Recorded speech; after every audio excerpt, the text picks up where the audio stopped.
नमस्कार दोस्तों, यह एनसीईआरटी की एनसीईआरटी की कक्षा 6 की पाठ्य पुस्तक है पॉलिटिकल वाली। ठीक है ना, शानदार बुक है। लगता तो ऐसे कि इन पाठों में से क्या क्वेश्चन आएंगे, लेकिन अगर जैसे कि समझ पे आधारित क्वेश्चन आ गए ना, यहाँ पर कथन कारण वाले क्वेश्चन आ गए ना, तो मामला गोल हो जाएगा। वो क्वेश्चनों को अपन इनसे ही कर सकते हैं, और क्योंकि जो क्वेश्चन आएंगे वो ऑथेंटिक ही बुकों से आएंगे, तो छोड़ना कोई समझदारी वाली बात नहीं है। पढ़ लेते हैं, और जो इम्पोर्टेंट फैक्ट व तथ्य होंगे परीक्षा की दृष्टि से उनको अपन अच्छी तरह से देख लेंगे। तो चलिए शुरू करते हैं। विविधता एवं भेदभाव। विविधता एवं भेदभाव। विविधता एवं भेदभाव। पिछले पार्ट में आपने विविधता के बारे में पढ़ा। कई बार जो लोग दूसरों से अलग होते हैं उन्हें चढ़ाया जाता है, उनका मजाक उड़ाया जाता है। यहाँ पर उन्हें कई गतिविधियों या समूह में शामिल नहीं किया जाता। अगर हमारे दोस्त या दूसरे लोग हमारे साथ ऐसा व्यवहार करें तो हमें दुख होता है, गुस्सा आता है, और हम असहाय महसूस करते हैं। क्या आपने कभी सोचा है कि ऐसा क्यों होता है? इस पाठ में हम यह समझने की कोशिश करेंगे कि ऐसे अनुभव हमारे समाज से और हमारे आसपास की मौजूद असमानताओं से कैसे जुड़े हुए हैं। असमानताओं से इस पाठ में हम यह समझने की कोशिश करेंगे कि ऐसे अनुभव हमारे समाज से और हमारे आसपास मौजूद असमानताओं से कैसे जुड़े हुए हैं। विविधता एवं भेदभाव।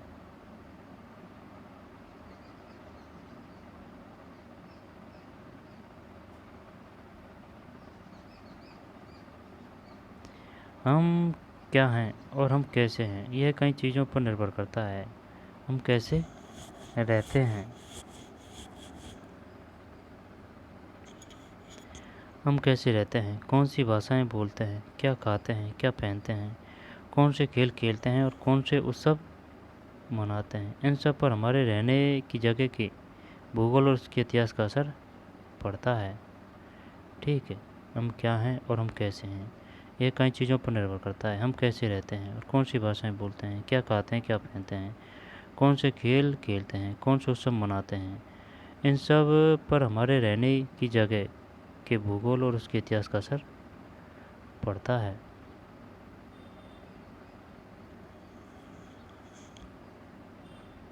रहने की जगह के भूगोल और उसके इतिहास का असर पड़ता है।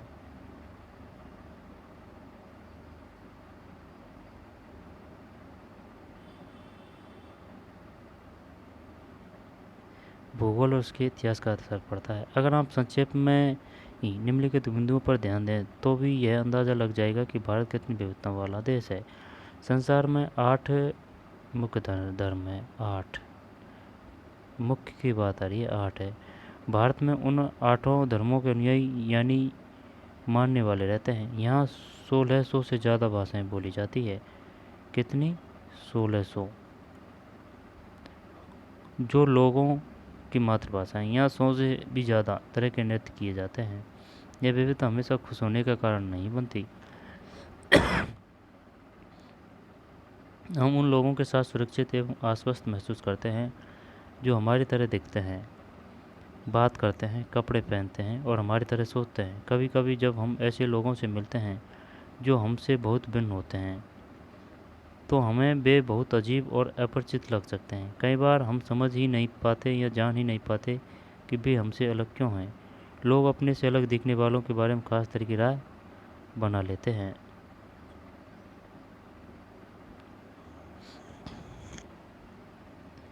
लोग अपने से अलग दिखने वालों के बारे में खास तरह की राय बना लेते हैं। पूर्वाग्रह। उन कथनों को देखिए जो आपको ग्रामीण एवं शहरी लोगों के बारे में सही लगे। जिन कथनों में आप सहमत हैं उन पर निशान लगाइए। क्या आपके दिमाग में ग्रामीण या शहरी लोगों को लेकर किसी प्रकार के पूर्वाग्रह हैं? पूर्वाग्रह यानी कि पहले से सोची हुई बातें, पहले से सोची समझी या फिर बनाई हुई धारणा, वो है पूर्वाग्रह। जैसे कि लड़की है कि भाई ये पढ़ लिख के क्या करेगी, इसको इसकी तो शादी करनी है और दूसरे के घर जाना है। तो ये पूर्वाग्रह है, ये पहले से ही बनाई हुई धारणा है। उन कथनों को देखिए जो आपको ग्रामीण व शहरी लोगों के बारे में सही लगे। जिन कथनों से आप सहमत है उन पर निशाना लगाइए। क्या आपके दिमाग में ग्रामीण या शहरी लोगों को लेकर किसी भी प्रकार के पूर्वाग्रह हैं? क्या दूसरे लोगों के दिमाग में भी ये पूर्वाग्रह हैं? लोगों के दिमाग में ये पूर्वाग्रह क्यों होते हैं? जिन पूर्वाग्रहों को आपने अपने आसपास महसूस किया है उनकी एक सूची बनाइए। ये पूर्वाग्रह लोगों के व्यवहार को कैसे प्रभावित करते हैं? ग्रामीण लोग आधे से ज़्यादा भारतीय गांवों में रहते हैं। गांवों के लोग आधुनिक प्रौद्योगिकी का इस्तेमाल करना पसंद नहीं करते। आधे से ज़्यादा भारतीय गांवों में रहते हैं। गांवों के लोग आधुनिक प्रौद्योगिकी का इस्तेमाल करना पसंद नहीं करते। फसल की बुआई और कटाई के समय परिवार के लोग खेतों में 12 से 14 घंटे तक काम करते हैं। ये बात तो सही है। ग्रामीण लोग काम की तलाश में शहरों की ओर स्थानांतर करने को बाध्य होते हैं।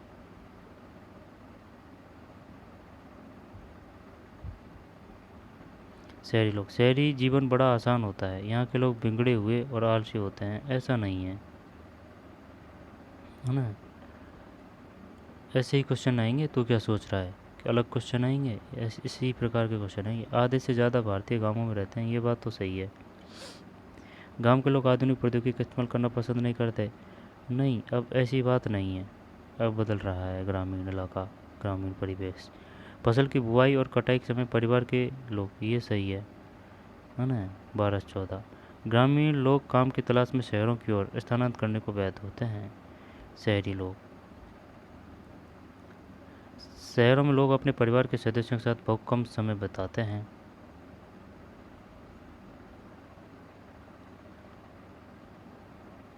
कुछ सही है, कुछ गलत है ये है। शहरी लोग केवल पैसों की चिंता करते हैं, लोगों की नहीं।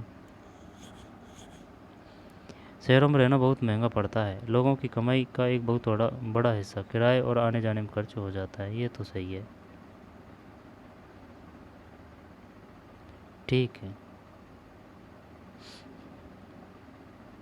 अलग दिखने वालों के बारे में खास तरह की राय बना लेते हैं।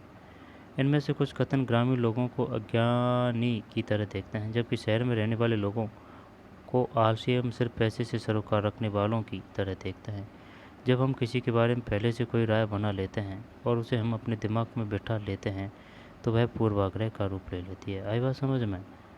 जब हम किसी के बारे में पहले से कोई राय बना लेते हैं और उसे हम अपने दिमाग में बिठा लेते हैं तो वह पूर्वाग्रह का रूप ले लेती है। ज़्यादातर यह राय नकारात्मक होती है, जैसा कि कथनों में दिया गया है। लोगों को आलसी या कंजूस मानना भी पूर्वाग्रह है। सही बात है। पूर्वाग्रह किसे कहते हैं? जब हम किसी के बारे में पहले से कोई राय बना लेते हैं और उसे हम अपने दिमाग में बैठा लेते हैं तो वह पूर्वाग्रह का रूप ले लेती है। ज़्यादातर यह राय नकारात्मक होती है, जैसा कि कथनों में दिया गया है। लोगों को आलसी या कंजूस मानना भी पूर्वाग्रह है। जब हम ये सोचने लगते हैं कि किसी काम को करने का कोई एक तरीका ही सबसे अच्छा और सही है तो हम अक्सर दूसरों की इज्जत नहीं कर पाते जो उसी काम को दूसरी तरह से करना पसंद करते हैं।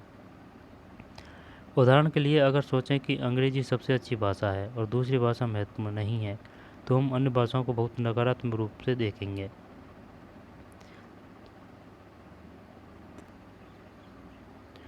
उदाहरण के लिए, अगर हम सोचें कि अंग्रेजी सबसे अच्छी भाषा है और दूसरी भाषाएं महत्वपूर्ण नहीं, तो हम अन्य भाषाओं को बहुत नकारात्मक रूप से देखेंगे। परिणामस्वरूप हम उन लोगों की शायद इज्जत नहीं कर पाएंगे जो अंग्रेजी के अलावा अन्य भाषाएं बोलते हैं। हम कई चीज़ों के बारे में पूर्वाग्रही हो सकते हैं। लोगों के धार्मिक विश्वास, उनकी चमड़ी का रंग, जिस क्षेत्र से वे आते हैं, जिस तरह से वे बोलते हैं, जैसे कपड़े वे पहनते हैं इत्यादि। अक्सर दूसरों के बारे में बनाए गए हमारे पूर्वाग्रह इतने पक्के होते हैं कि हम उनसे दोस्ती नहीं करना चाहते। इस वजह से कई बार हमारा व्यवहार ऐसा होता है कि हम उन्हें दुख पहुंचा देते हैं। लड़के और लड़की में भेदभाव। समाज में लड़के और लड़कियों में कई तरह से भेदभाव किया जाता है। हम सभी इस भेदभाव से परिचित हैं। एक लड़का या लड़की होने का अर्थ क्या होता है? आप में से कई लोग कहेंगे कि हम लड़के या लड़की की तरह जन्म लेते हैं। यह तो ऐसे ही होता है। इसमें सोचने वाली क्या बात है? आइए देखें कि क्या सच्चाई यही है। लड़के और लड़की में भेदभाव।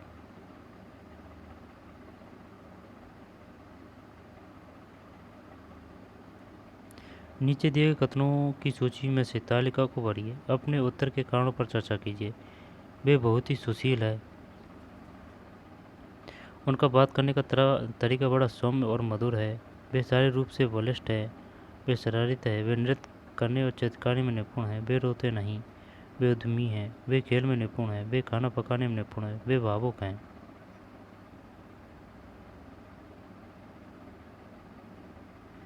लड़का लड़की।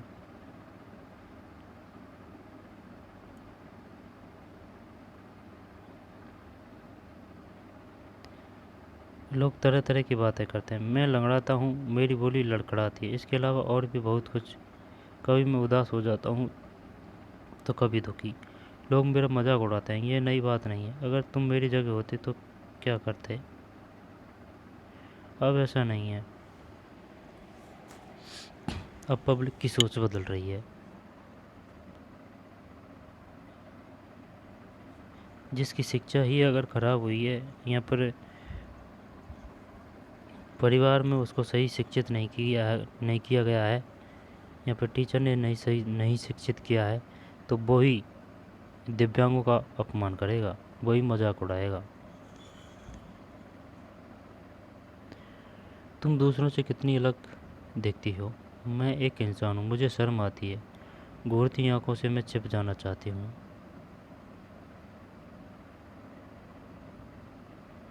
क्या उसका दिमाग सही है? सिर्फ इसलिए कि मेरी टांगें डगमगाती है, लोग सोचते हैं कि मेरा दिमाग भी डगमगाता है।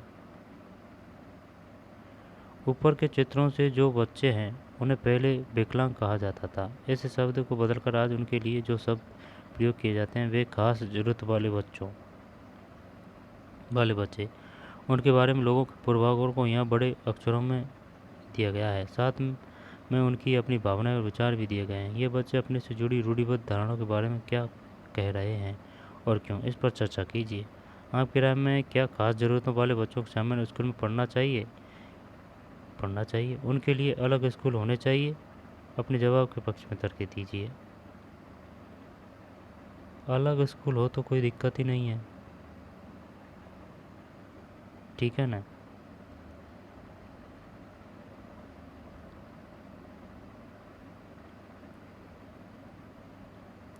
अगर हम इस कथन को लें कि वे रोते नहीं, तो आप देखेंगे कि यह गुण आमतौर पर लड़कों या पुरुषों के साथ जोड़ा जाता है। बचपन में जब लड़कों को गिर जाने पर चोट लग जाती है तो माता पिता एवं परिवार के अन्य सदस्य अक्सर यह कहकर चुप कराते हैं कि रो मत, तुम तो लड़के हो, लड़के बहादुर होते हैं, रोते नहीं। जैसे जैसे बच्चे बड़े होते जाते हैं वे यह विश्वास करने लगते हैं कि लड़के रोते नहीं हैं। यहाँ तक कि अगर किसी लड़के को रोना आए भी तो वह अपने आप को रोक लेता है। लड़का यह मानता है कि रोना कमजोरी की निशानी है। हालांकि लड़कों और लड़कियों दोनों का कभी कभी रोने का मन करता है, खासकर जब उन्हें गुस्सा आए या दर्द हो। लेकिन बड़े होने तक लड़के सीख जाते हैं या अपने को सिखा लेते हैं कि रोना नहीं है। अगर एक बड़ा लड़का रोए तो उसे लगता है कि दूसरे उसे चिढ़ाएंगे या उसका मजाक बनाएंगे, इसलिए वह दूसरे के सामने रोने से अपने आप को रोक लेता है। वे कोमल एवं मृदु स्वभाव की हैं, वे बहुत ही सुशील है। ऐसे कथनों को लेकर उन पर चर्चा कीजिए कि ये कैसे केवल लड़कियों पर लागू किए जाते हैं। वे कोमल एवं मृदु स्वभाव की हैं, वे बहुत ही सुशील है। ऐसे कथनों को लेकर उन पर चर्चा कीजिए कि ये कैसे केवल लड़कियों पर लागू किए जाते हैं। क्या लड़कियों में ये गुण जन्म से ही होते हैं या वे ऐसा व्यवहार समाज से सीखती है? आपकी उन लड़कियों के बारे में क्या राय है जो कोमल एवं मृदु स्वभाव की नहीं होती और शरारती होती है?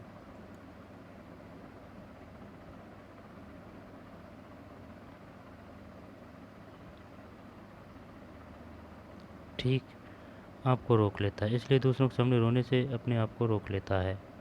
हम लगातार ये सुनते रहते हैं कि लड़के ऐसे होते हैं, लड़कियां ऐसी होती है। समाज की इन मान्यताओं को हम बिना सोचे समझे मान लेते हैं। हम विश्वास कर लेते हैं कि हमारा व्यवहार इनके अनुसार ही होना चाहिए। हम सभी लड़कों और लड़कियों को उसी छवि के अनुरूप देखना चाहते हैं। रूढ़िबद्ध धारणाएं बनाना।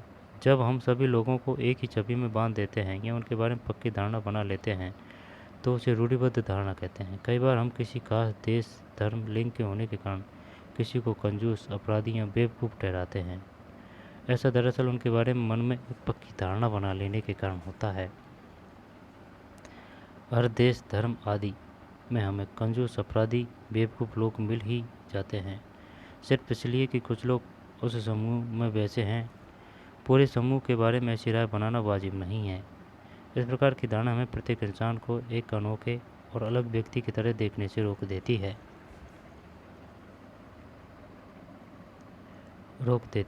हम नहीं देख पाते कि उस व्यक्ति के अपने कुछ खास गुण और क्षमता हैं जो दूसरों से अलग है। 1 मिनट। रूढ़िबद्ध धारणा कहते हैं, है ना? जब हम सभी लोगों को एक ही छवि में बांध देते हैं या उनके बारे में पक्की धारणा बना लेते हैं तो उसे रूढ़िबद्ध धारणा कहते हैं। कई बार हम किसी खास देश, धर्म, लिंग के होने के कारण किसी को कंजूस, रूढ़िबद्ध धारणाएं बनाना। दोबारा देखते हैं। जब हम सभी लोगों को एक ही छवि में बांध देते हैं या उनके बारे में पक्की धारणा बना लेते हैं तो उसे रूढ़िबद्ध धारणा कहते हैं। कई बार हम किसी खास देश, धर्म, लिंग के होने के कारण किसी को कंजूस, अपराधी या बेवकूफ़ ठहराते हैं। ऐसा दरअसल उनके बारे में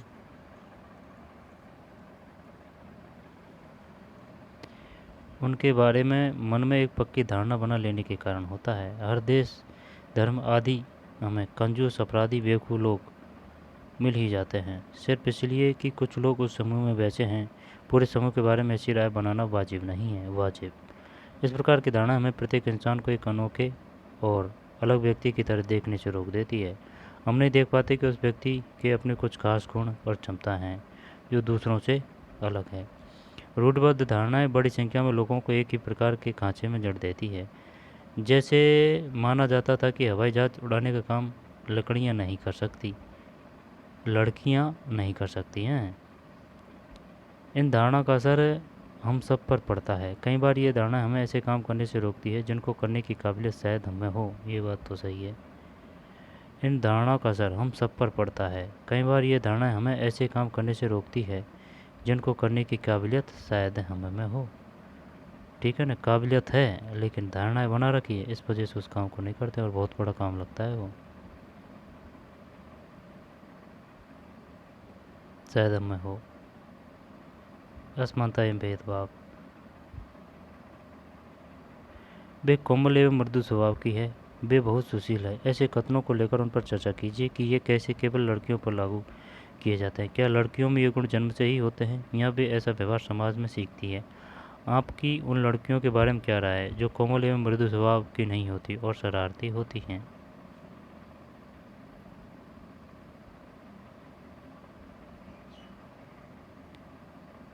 ये टीप रही है भाई साहब, ठीक है ना? ये टीप रही है।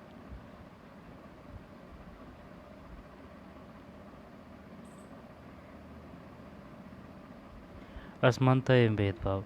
भेदभाव तब होता है जब लोग पूर्वाग्रहों या रूढ़िबद्ध धारणाओं के आधार पर व्यवहार करते हैं।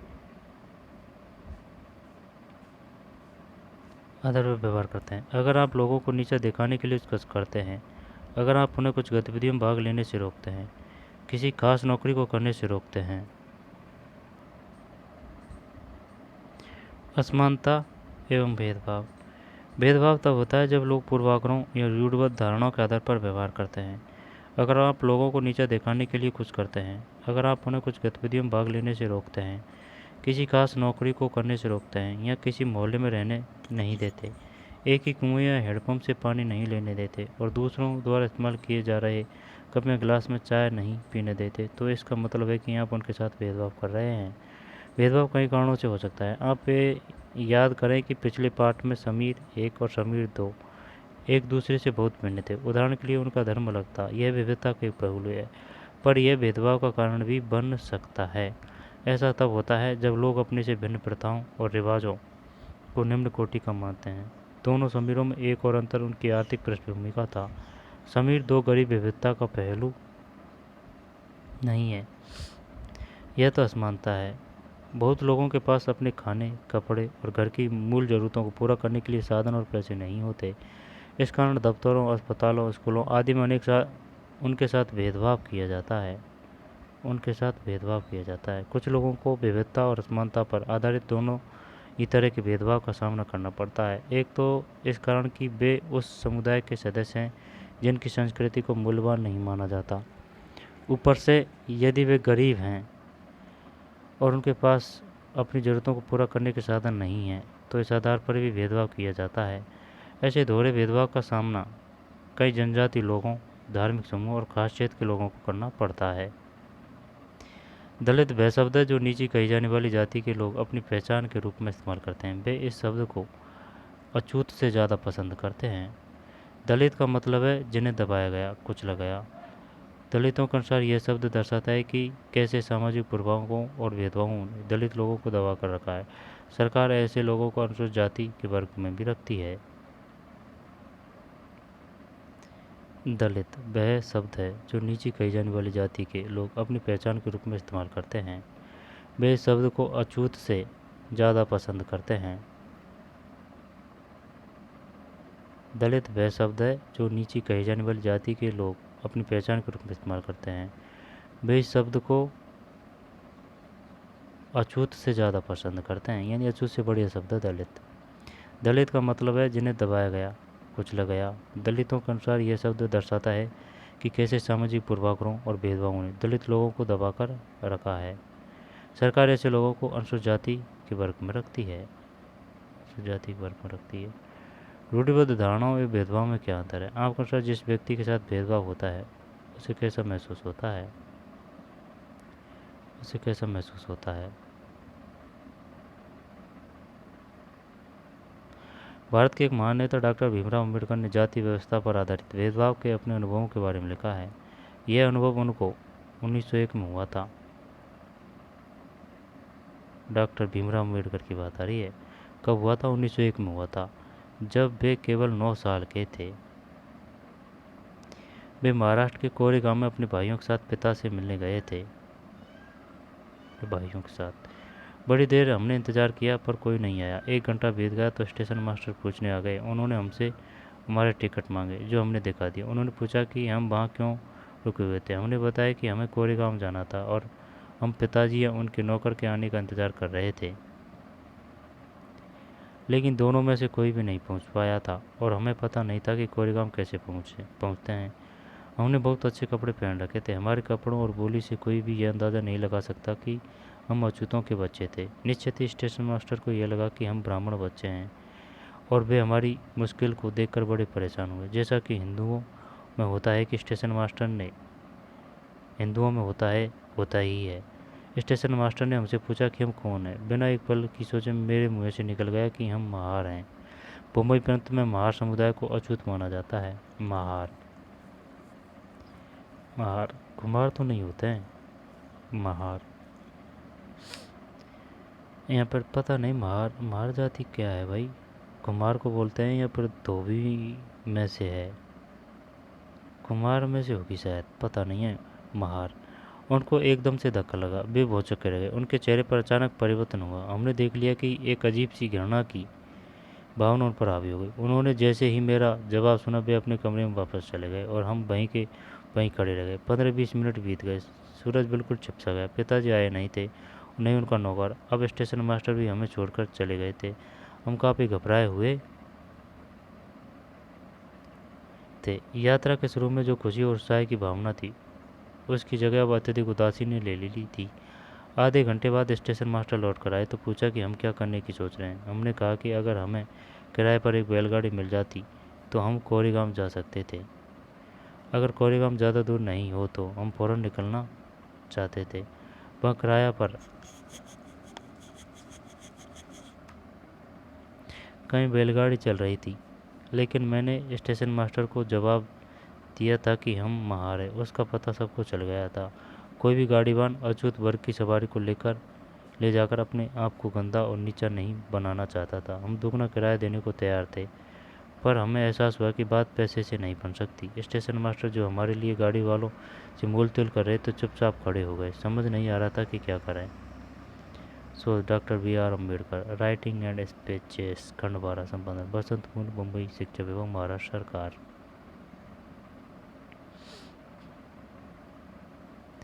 कल्पना करके देखिए कि यह कितना मुश्किल होगा अगर लोगों को एक जगह से दूसरी जगह जाने नहीं दिया जाए। यह कितना अपमानजनक और दुखदायी होगा अगर लोग आपसे दूर दूर रहें, आपको छूने से मना करें और आपको पानी न पीने दें।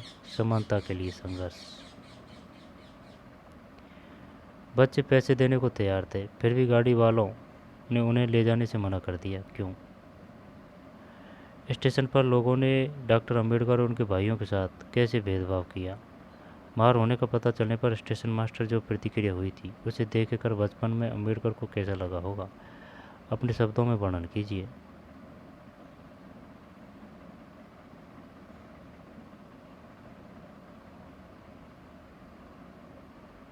कैसा लगा होगा अपने शब्दों में वर्णन कीजिए। क्या आपको कभी अपने प्रति लोगों के पूर्वाग्रह का अनुभव हुआ है या आपने दूसरों के प्रति भेदभाव भरे व्यवहार को देखा है? उससे आपको कैसा महसूस हुआ? दुख होता है, गलत लगता है?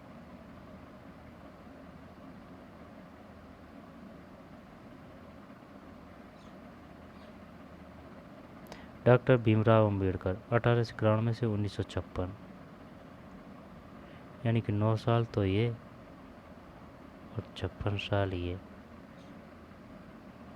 जब 10 15 ना, 5 और 1 6, 65 साल जिए थे भाई। 65 साल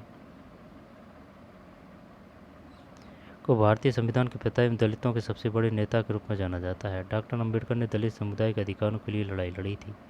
उनका महार जाति में जन्म हुआ था जो अछूत मानी जाती थी। महार लोग गरीब होते थे, उनके पास ज़मीन नहीं थी, उनके बच्चों को वही काम करना पड़ता था जो वो खुद करते थे। उन्हें गांव के बाहर रहना पड़ता था और गांव के अंदर आने की इजाज़त नहीं थी।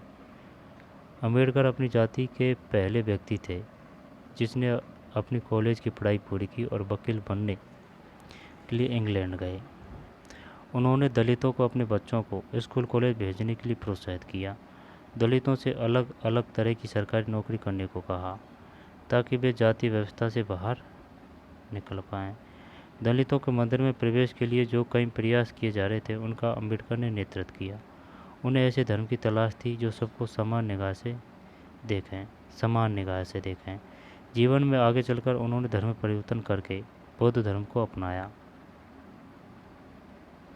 दलितों के मंदिर में प्रवेश करने के लिए जो कई प्रयास किए जा रहे थे उनका अंबेडकर ने नेतृत्व किया। उन्हें ऐसे धर्म की तलाश थी जो सबको समान निगाह से देखे। जीवन में आगे चलकर उन्होंने धर्म परिवर्तन करके बौद्ध धर्म को अपनाया। ये क्वेश्चन आ चुका है। बताइए अंतिम समय में अंबेडकर जी ने कौन सा धर्म अपना लिया था? जैन धर्म, बौद्ध धर्म, हिंदू धर्म, ब्राह्मण धर्म? बौद्ध धर्म। उनका मानना था कि दलितों को जाति प्रथा के खिलाफ अवश्य लड़ना चाहिए और ऐसा समाज बनाने की तरफ काम करना चाहिए जिसमें सबकी इज्जत हो, न कि कुछ ही लोगों की।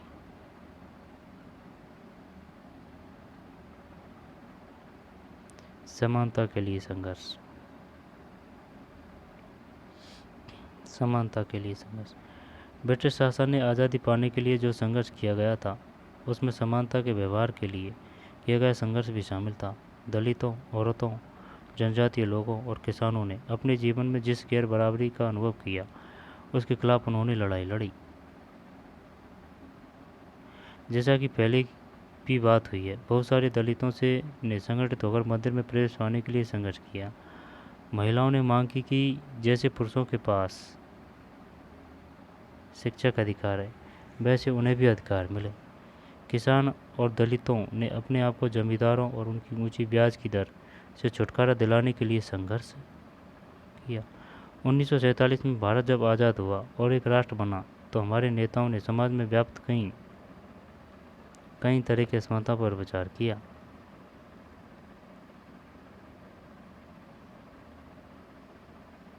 संविधान को लिखने वाले लोग भी इस बात से अवगत थे कि हमारे समाज में कैसे भेदभाव किया जाता है और लोगों ने उसके खिलाफ किस तरह संघर्ष किया। कई नेता इन लड़ाइयों के हिस्सा थे जैसे डॉक्टर अंबेडकर।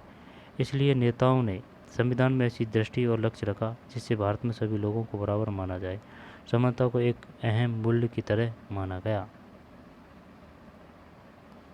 जो हम सभी को एक भारतीय के रूप में जोड़ती है। प्रत्येक व्यक्ति को समान अधिकार, समान अवसर प्राप्त है। अस्पृश्यता यानी छुआछूत को अपराध की तरह देखा जाता है और इसे कानूनी रूप से खत्म कर दिया गया है। लोग अपनी पसंद का काम चुनने के लिए बिल्कुल आज़ाद हैं। नौकरियां सभी लोगों के लिए खुली है। इन सब के अलावा संविधान ने सरकार पर यह विशेष जिम्मेदारी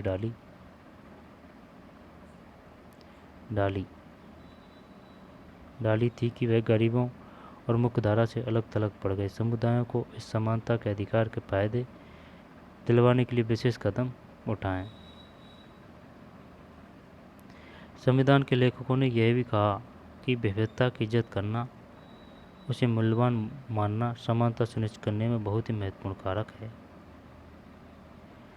गरीबों और मुख्यधारा से अलग थलग पड़ गए समुदायों को इस समानता के अधिकार के फायदे दिलवाने के लिए विशेष कदम उठाए। संविधान के लेखकों ने यह भी कहा कि विविधता की इज्जत करना, उसे मूल्यवान मानना समानता सुनिश्चित करने में बहुत ही महत्वपूर्ण कारक है। उन्होंने यह महसूस किया कि लोगों को अपने धर्म का पालन करने, अपनी भाषा बोलने, अपने त्यौहार मनाने,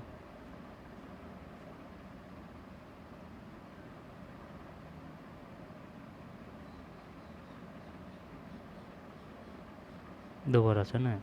संविधान के लेखकों ने यह भी कहा कि विविधता की इज्जत करना, उसे मूल्यवान मानना समानता सुनिश्चित करने में बहुत ही महत्वपूर्ण कारक है।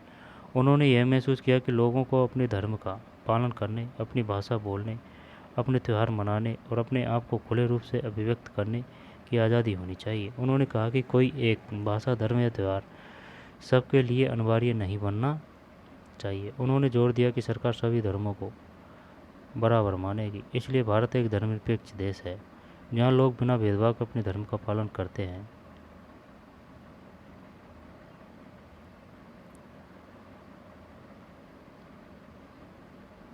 भारत का संविधान लिखने वाली समिति के कुछ सदस्य।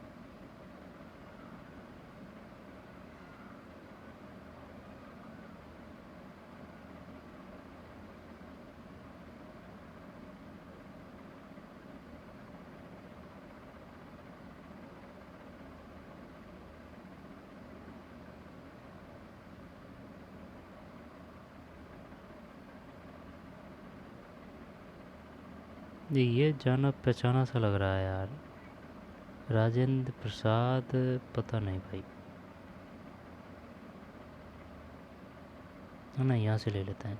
संविधान के लेखकों ने यह भी कहा था कि विविधता की इज्जत करना, उसे मूल्यवान मानना समानता सुनिश्चित करने में बहुत ही महत्वपूर्ण कारक है।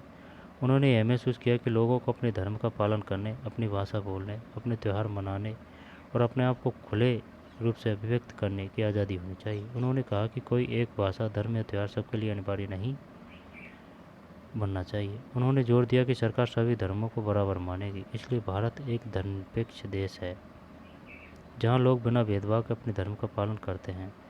इसे हमारी एकता के महत्वपूर्ण कारक के रूप में देखा जाता है कि हम इकट्ठे रहते हैं और एक दूसरे की इज्जत करते हैं। संविधान का पहला प्रारूप जिसमें स्पष्ट कहा गया कि सभी भारतीयों को समान प्रतिष्ठा और समान अवसर प्राप्त है।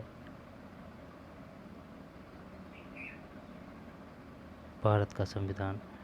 हम भारत के लोग भारत को एक संपूर्ण प्रभु संपन्न समाजवादी पंथ निरपेक्ष लोकतंत्रात्मक गणराज्य बनाने के लिए तथा उसके समस्त नागरिकों को सामाजिक, आर्थिक, राजनीतिक न्याय, विचार, अभिव्यक्ति, विश्वास, धर्म और उपासना की स्वतंत्रता, प्रतिष्ठा और अवसर की समता प्राप्त करने के लिए तथा उन सब में व्यक्ति की गरिमा और राष्ट्र की एकता और अखंडता सुनिश्चित करने वाली बंधुता बढ़ाने के लिए दृढ़ संकल्प होकर अपनी इस संविधान सभा में आज तारीख 26 नवंबर 1949 को एतत् द्वारा इस संविधान को अंगीकृत, अधिनियमित और आत्माप्रित करते हैं।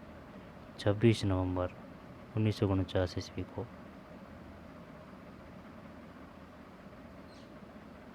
समान प्रतिष्ठा और समान अवसर। प्रतिष्ठा और अवसर की समता। समता मतलब समानता ही है, समता।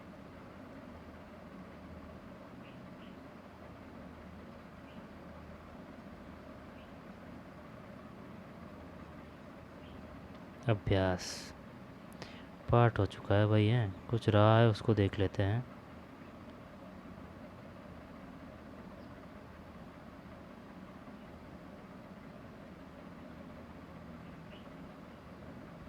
अपने अधिकारों की मांग करती हुई औरतें।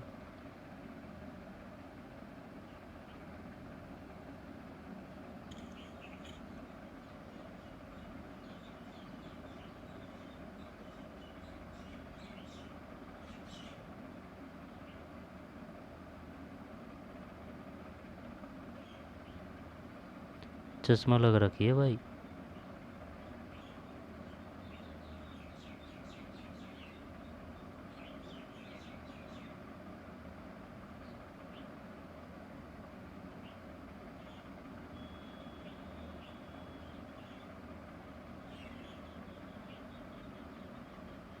दलित के अलावा कई अन्य समुदाय हैं जिनके साथ भेदभाव किया जाता है। क्या आप भेदभाव के कुछ अन्य उदाहरण सोच सकते हैं? उन तरीकों पर चर्चा कीजिए जिनके द्वारा खास जरूरत वाले लोगों के साथ भेदभाव किया जा सकता है।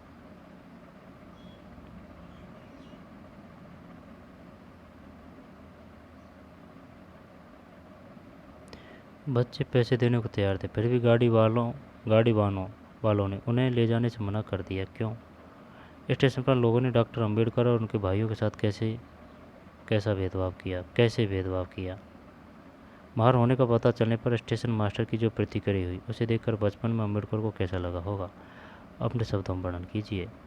क्या आपको कभी अपने प्रति लोगों के पूर्वाग्रह का अनुभव हुआ है या अपने दूसरों के प्रति भेदभाव भरे व्यवहार को देखा है? उससे आपको कैसा महसूस हुआ?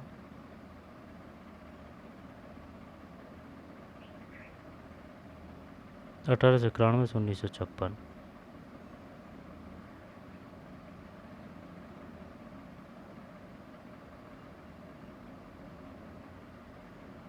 रूढ़िबद्ध धारणाएं बनाना।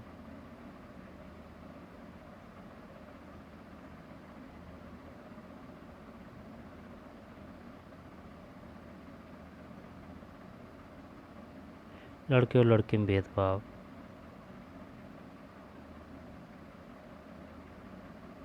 पूर्वाग्रह।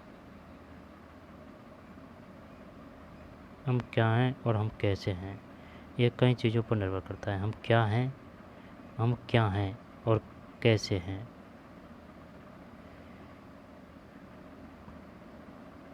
क्वेश्चन आंसर देखते हैं। निम्नलिखित कथनों का मेल कराइए। रूढ़िबद्ध धारणाओं को कैसे चुनौती दी जा रही है, इस पर चर्चा कीजिए। दो डॉक्टर खाना खाने बैठे थे और उनमें एक ने मोबाइल पर फ़ोन करके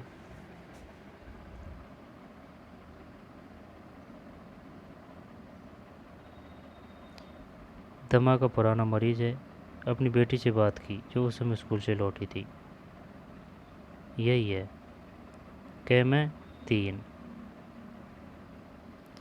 जिस बच्चे ने चित्रकला प्रतियोगिता जीती वह मंच पर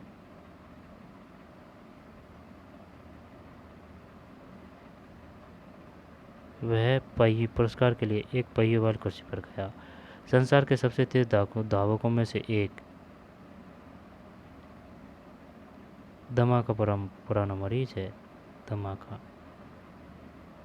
वह बहुत अमीर नहीं थी, लेकिन उसका एक अंतरिक्ष यात्री बनने का सपना अंततः पूरा हुआ। लड़कियां माँ बाप के लिए बोझ हैं। यह रूढ़िबद्ध धारणा एक लड़की के जीवन को किस तरह प्रभावित करती है, उसके अलग अलग 5 प्रभावों का उल्लेख कीजिए। भारत का संविधान समानता के बारे में क्या कहता है? आपको यह क्यों लगता है कि सभी लोगों में समानता होना जरूरी है? कई बार लोग हमारी उपस्थिति में ही पूर्वाग्रह से भरा आचरण करते हैं। ऐसे में अक्सर हम कोई विरोध करने की स्थिति में नहीं रहते, क्योंकि मुँह पर तुरंत कुछ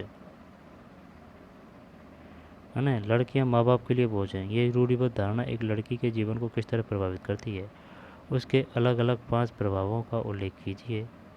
भारत का संविधान समानता के बारे में क्या कहता है? आपको यह क्यों लगता है कि सभी लोगों में समानता होना जरूरी है? भारत का संविधान समानता के बारे में क्या कहता है?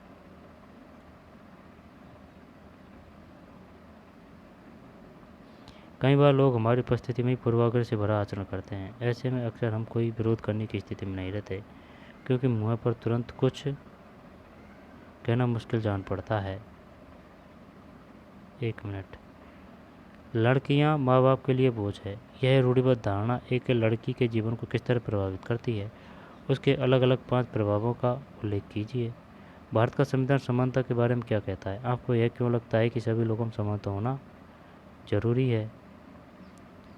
कई बार लोग हमारी उपस्थिति में ही पूर्वाग्रह से भरा आचरण करते हैं। ऐसे में अक्सर हमें कोई विरोध करने की स्थिति में नहीं रहते, क्योंकि मुँह पर तुरंत कुछ कहना मुश्किल जान पड़ता है। अपनी कक्षा को 2 समूहों में बांटिए और प्रत्येक समूह इस पर चर्चा करें कि दी गई परिस्थिति में वे क्या करेंगे। गरीब होने के कारण एक सहपाठी को आपका दोस्त चिढ़ा रहा है। आपका दोस्त चिढ़ा रहा है।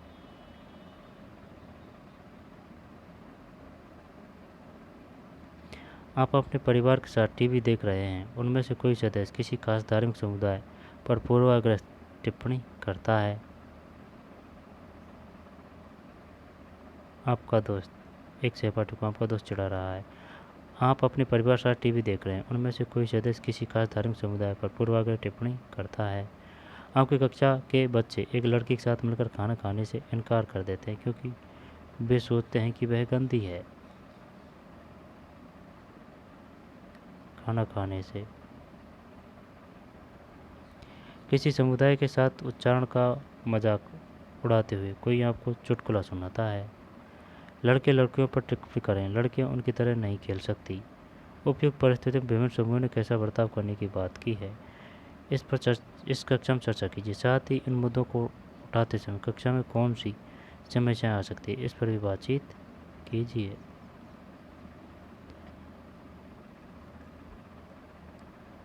तो चलिए,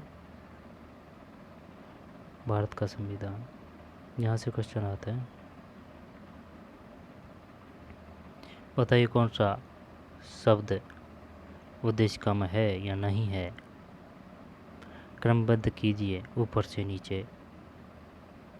संपूर्ण प्रभु, संपन्न समाजवादी, पंचनिरपेक्ष, लोकतंत्रात्मक गणराज्य, सामाजिक आर्थिक राजनीतिक न्याय, विचार व्यक्ति विश्वास धर्म, उपासना की स्वतंत्रता, प्रतिष्ठा और अवसर की समता समानता प्राप्त करने के लिए तथा उन समय व्यक्ति की गरिमा और राष्ट्र की एकता और अखंडता सुनिश्चित करने वाली बंधुता बढ़ाने के लिए दृढ़ संकल्प होकर अपनी संविधान सभा में आज तारीख 26 नवंबर 1949 को हेतु द्वारा इस संविधान को अंगीकृत, अधिनियमित और आत्मापित करते हैं। तो चलिए, मिलते हैं नए वीडियो में। धन्यवाद।